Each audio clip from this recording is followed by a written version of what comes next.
एक हमारे पास कॉन्सेप्ट आया था जन्म दिन और जन्म वक्त का ग्रह।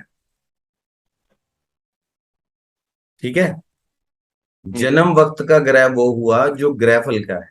जन्म दिन का वो जो ग्रह है वो ग्रह है जिस दिन जन्म हुआ है, वो राशिफल का है। तो यहाँ पंडित रूपचंद जोशी जी ने उसकी इम्प्लीमेंटेशन को बताया है कि फॉर एग्जाम्पल अगर किसी का जन्म जो है सोमवार वाले दिन हुआ है, मंडे को हुआ है, और पक्की शाम को हुआ है, मतलब सूर्य अस्त हो जाता है उसके बाद भी कुछ रोशनी रहती है ना, हम्म। वो पक्की शाम होती है, तो वो समय ठीक है। राहु का होता है। तो अब जन्म समय का जो ग्रह है वो ग्रह फल का हो गया, और जो जन्म दिन का ग्रह है वो राशिफल का हो गया। ठीक है। अब हमने क्या पढ़ा था कि उस ग्रह को देखो, चीजें यहाँ रेपिटेशन भी हो रही है, आपकी रिवीजन भी हो रही है, कि जो जन्म हम्म। समय का ग्रह है उसको हम कहाँ लिख लेंगे, जहां पर जो जन्म दिन का जो ग्रह होगा उसका जो पक्का घर होगा वहां पे हम जन्म समय के ग्रह को लिख लेंगे। तो आप कंफ्यूज नहीं हुए, आपका ये क्वेश्चन आना चाहिए था कि जब हम जन्म समय के ग्रह को जन्मदिन का जो ग्रह है उसके पक्के घर में लिख लेंगे, और वैसे हम जो जन्म पत्री बनाते हैं वो ग्रह कहीं और आ रहा है, तो इसका मतलब क्या हुआ, हम क्या माने, क्या उसका हम फल निकालें, क्या निकालें, सर ये इसके क्वेश्चन अकॉर्डिंग आना तो चाहिए था, जो कि सर। नहीं आया। ठीक है। तो उस क्वेश्चन का जो जवाब है वो पंडित रूपचंद जोशी जी यहाँ पे दे रहे हैं। वो कैसे दे रहे हैं? अब वो बोलते हैं कि हम सब ये जानते हैं कि जो राशिफल का ग्रह है उसका उपाय हो सकता है, जो समय का जो ग्रह है वो ग्रहफल का है, उसका उपाय नहीं हो सकता। उसका जो रिजल्ट है वो अच्छा रिजल्ट हो या बुरा रिजल्ट हो, वो भुगतना ही पड़ेगा। तो फिर यहां पर ये बात करने का मतलब क्या, औचित्य क्या है? ठीक है। तो यहां पर वो ये कह सकते हैं कि जब कहीं कहीं ऐसी स्थिति आ जाए कि मान लीजिए चंद्रमा का जो पक्का घर है वो खाना नंबर 4 है, उस स्थिति हम्म। में राहु जो है खाना नंबर 4 में आ जाए। हम्म। ठीक है। या मतलब वर्षफल के अंदर ही आएगा। तो हाँ। उस स्थिति के अंदर राहु अगर खाना नंबर 4 में बुरा फल दे रहा है, वहां के संबंधियों को, वस्तुओं को, उससे संबंधित जो आपके रिजल्ट्स हैं वो खराब हो रहे हैं, तो यहां पर उसका उपाय किया जा सकता है। कैसे किया जा सकता है? चंद्रमा का उपाय करके। Exceptional case with double star. राशि फल का उपाय हो सकता है, ग्रह फल का उपाय नहीं हो सकता। लेकिन ग्रह फल के ग्रह का उपाय तब हो सकता है जब वो जन्मदिन का जो ग्रह है उसके पक्के घर में आ जाए वर्ष फल के अंदर। उसका उपाय कैसे होगा? जिस ग्रह का वो पक्का घर है उसका उपाय करके। जी, वर्ष फल में जो राहु है वो खाना नंबर 4 में आ गया, वो चंद्रमा का पक्का घर है। आपका जन्म हुआ है सोमवार वाले दिन। हम्म। तो अब राहु का जो बुरा फल है उससे, अगर मान लीजिए राहु बुरा फल दे रहा है, तो उससे हम बच सकते हैं। कैसे बच सकते हैं? उपाय करके। किसका उपाय करेंगे? चंद्रमा का उपाय करेंगे। जी। जो ग्रह राशिफल का है, जो जन्मदिन का ग्रह है, उसका उपाय करेंगे। ठीक है। फंडा क्लियर हो गया? हाँ सर। यही चीज हर जगह एप्लीकेबल होगी। जैसे ठीक अब है। देखिए, फिर वो इसी चीज को एलैबोरेट करते हैं, मैं इसको थोड़ा पढ़ भी देता हूं। जिस जातक का राहु खाना नंबर की 4 की चीजों पर बुरा प्रभाव करने के समय राशिफल का होगा, वो ग्रह, राहु ग्रह फल का है वैसे उस इंसान के लिए, लेकिन जब खाना नंबर 4 की चीजों पे बात आएगी तो वहां वो राशिफल का हो जाएगा। उसका उपाय किससे करेंगे? चंद्रमा से करेंगे, जिस दिन का वो ग्रह है। सोमवार का ग्रह चंद्रमा हुआ ना, हम्म। जन्मदिन का ग्रह जो हुआ वो चंद्रमा हुआ।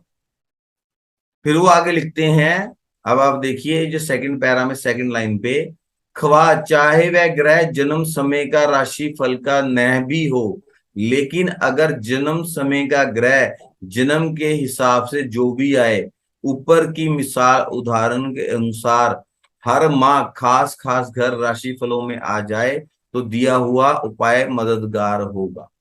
अब यहां इसमें एक सेकंड बात और डीप उन्होंने बोल दी। वो क्या बोली है? मैंने आपसे डिस्कस किया था कि जैसे हम वर्षफल बनाते हैं, उसी हिसाब से आगे महीना महीने का फल भी मासिक फल भी बन सकता है, मासिक कुंडली भी बन सकती है, हफ्तावार कुंडली भी बन सकती है, दैनिक कुंडली भी बन सकती है, उस आवर की कुंडली भी बन सकती है, और आगे मिनट्स की भी कुंडली बन सकती है। ये टेक्निक जो है वो लाल किताब में है।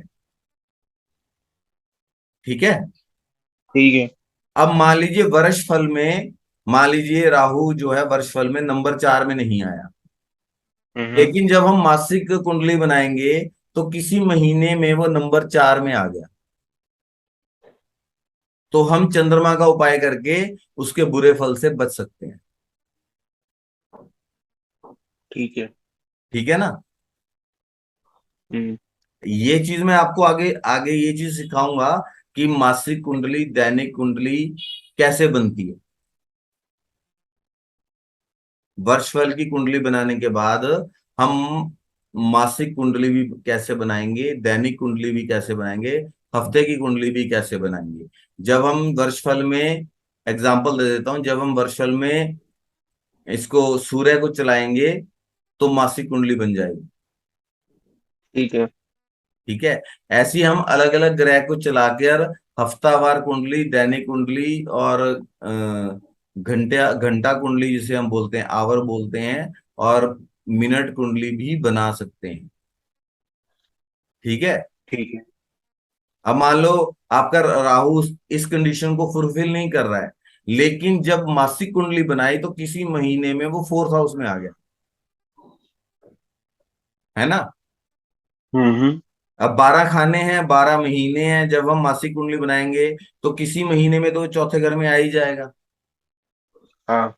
तो उस महीने में पर्टिकुलरली कोई ऐसा केस आ जाए कि उस मूवमेंट के लिए आपको रेमेडी करनी है, शॉर्ट टर्म। ठीक है। ठीक है। तो हम चंद्रमा की रेमेडी करेंगे, जिससे कि राहु की रेमेडी हो जाएगी उस महीने में। बाकी पूरे उसमें जो राहु है वो ग्रह फल का रहेगा, उस महीने में राहु जो होगा राशि फल का होगा। अगर आप चंद्रमा की रेमेडी करोगे तो बच जाओगे, उस इफेक्ट से बच जाओगे, ऑल्टर हो जाएगा वो। एक्सेप्शनल केस है ये। ठीक है। ठीक है सर। फिर उन्होंने आगे ये भी बोल दिया, जिसके लिए बदला जाने वाला या उपाय के योग्य जन्मदिन का ग्रह लेंगे, जन्म समय का नहीं लेंगे। Is this point clear? फिर उन्होंने एक और एग्जांपल दिया। फिर वो बोलते हैं कि मान लीजिए मंगलवार की सुबह को किसी का जन्म हुआ है। ठीक है। हम्म। मंगलवार को अब जन्मदिन का ग्रह कौन सा हुआ, मंगल। और जन्म समय का ग्रह कौन सा हुआ, सुबह अगर हुआ है? केतु। केतु है, सूर्य उदय से पहले, 2 हाँ घंटा तो सुबह ही पहले तो बोल। सूर्य उदय से, जब रोशनी है लेकिन सूर्य आसमान में नहीं है। ठीक है। जब सूर्य निकल गया तब से लेके 8 बजे तक का जो समय है वो बृहस्पति का है। ठीक है। ठीक है। तो जन्म समय का ग्रह कौन सा हो गया, बृहस्पति। फिर वो बोलते हैं कि बृहस्पति बृहस्पति का जो समय है, ठीक है, तो मान लीजिए अब जो बृहस्पति है वो खाना नंबर 3 में है, जो कि हम्म। मंगल का पक्का घर है। हम्म। या किसी वर्षफल में बृहस्पति खाना नंबर 3 में आ गया, या किसी मासिक कुंडली में बृहस्पति खाना नंबर 3 में आ गया। अब वहां यहां पे आप देखिए, मैंने इसको रेड मार्क भी किया है कि जब बृहस्पति खाना नंबर 3 में होता है, कि उन्होंने एक प्रिडिक्शन भी दे दी, टेक्निक भी दे दी। जब बृहस्पति खाना नंबर 3 में होता है तो बीमारी ही बीमारी खड़ी करता जाता है, कोई ना कोई बीमारी खड़ी रहती है इंसान के लिए। ठीक है ना? तो ये भी हाँ। पॉइंट एक नोट करने लायक हो गया कि खाना नंबर 3 में बृहस्पति अगर होगा तो it is one of the option कि हाँ, बीमारियां हो सकती हैं, उस इंसान को कोई ना कोई बीमारी लगी रहे। ठीक है?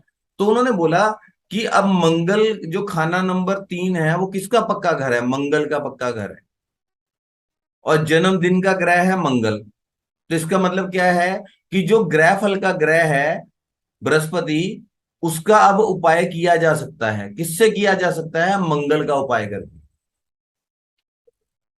जब हम मंगल का उपाय करेंगे तो बृहस्पति की बैड इफेक्ट से हमें क्या मिलेगी? राहत मिलेगी। ठीक है ना? जी। तो उन्होंने ये भी लिख दिया कि ऐसी कंडीशन के अंदर हमें मंगल का उपाय करना फायदा पहुंचाएगा, ना कि बृहस्पति का उपाय करना। क्लियर? Yes sir. ठीक है ना? अब ये मतलब यहाँ पे पंडित रूपचंद जोशी जी क्या समझाना चाहते हैं, ये जो फंडा है बेसिक, मतलब ये तो एग्जांपल्स थी, फंडा क्लियर हो गया ना? जी। हाँ, ठीक है। अब